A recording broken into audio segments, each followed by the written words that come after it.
बेटा, आज तू इतनी जल्दी क्यों आ गया है स्कूल से? अरे हाँ मम्मी, आज शनिवार था ना, इसलिए सर ने बाल सभा करवाई और जल्दी छुट्टी कर दी, इसलिए मैं जल्दी आ गया हूँ। अरे ठीक है बेटा, तू अपनी ड्रेस चेंज करके हाथ मुंह धो ले, मैं इतने में तुम्हारे लिए खाना लगा देती हूँ। और एक बात बता, वो तुम्हारा सौतेला भाई क्यों नहीं आया? क्या वो स्कूल में ही मर गया? अरे माँ, जब हम दोनों भाई स्कूल से आ रहे थे तो रास्ते में उसको ठोकर लगी और वो गिर गया, इसलिए उसके सारे कॉपी पेन रास्ते में बिखर गए।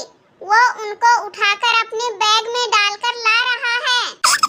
भगवान करे वो वहीं पड़ा रहे और उसके ऊपर कोई गाड़ी चढ़ा के उसे मार डाले। अगर ऐसा हुआ तो मैं भगवान को नारियल चढ़ाऊंगी। अरे भाग्यवान, तुम माँ हो या चुड़ैल? कोई अपने बेटे के बारे में ऐसा कैसे सोच सकता है? तुम्हारी सोच तो बहुत ही घटिया है। देखो जी, पहले तो मुझे चुड़ैल कहना छोड़ दो, वरना मुझसे बुरा कोई नहीं होगा। और होगा वो आपका लाडला बेटा जो पैदा होते ही अपनी माँ को खा गया। अरे भाग्यवान, तुम कैसी बातें कर रही हो? उस बेचारे की इसमें क्या गलती है? जब वो पैदा हुआ था तो उसने अपनी आंखें भी नहीं खोली थी, उससे पहले ही उसकी माँ चल बसी थी। और देखो, बिल्ली के कहने से छीका नहीं टूटता है। देखो, मेरा बेटा आ गया है। पापा, हमारे टीचर बोल रहे थे जब तुम सोमवार को स्कूल आओ तो बाकी की बची हुई फीस लेकर आना, वरना क्लास में नहीं बैठने देंगे। अरे ठीक है बेटा, जब तू परसों स्कूल जाएगा तो मैं बाकी की बची हुई फीस तुम्हें दे दूंगा। और तुम बाहर क्यों खड़े हो? अंदर आ जाओ। और तुम्हारी आंखों में आंसू कैसे? किसी ने तुम्हें कुछ कहा है क्या? क्या किसी ने तुम्हें मारा है? मुझे बताओ। नहीं पापा, ऐसी बात नहीं है, किसी ने मुझे नहीं मारा है। वो तो हम दोनों भाई स्कूल से आ रहे थे और रास्ते में मुझे ठोकर लगी और मैं गिर गया, इसलिए मेरी कोहनी और मेरे घुटने में खून आ रहा है। अरे बेटा, जब तुझे इतना दर्द हो रहा है तो जल्दी से बैग को रख और मेरे साथ डॉक्टर के पास चल, मैं तेरी मरहम पट्टी करवा कर लाता हूँ। देखो जी, उसे जरा सी चोट लगी है, उसका कोई पैर नहीं टूटा है जो तुम डॉक्टर के पास ले जाकर उसकी मरहम पट्टी करवाओगे।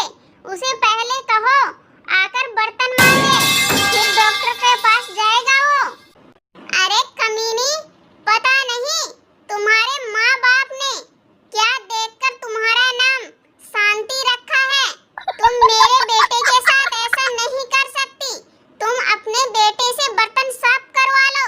तुम इस बिना माँ के बच्चे के ऊपर इतना अत्याचार नहीं कर सकती। देखो जी, मेरी एक बात कान खोलकर अच्छी तरह सुन लो। तुम मेरे बेटे के बारे में एक शब्द भी मत बोलना, वरना मुझसे बुरा कोई नहीं होगा। अरे मम्मी, इसमें गलत क्या है? पापा ठीक ही तो बोल रहे हैं और तुम हम दोनों भाइयों के बीच में भेदभाव क्यों करती है? हम दोनों भाइयों को एक समान रखा करो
के साथ साथ चैनल को सब्सक्राइब भी करें।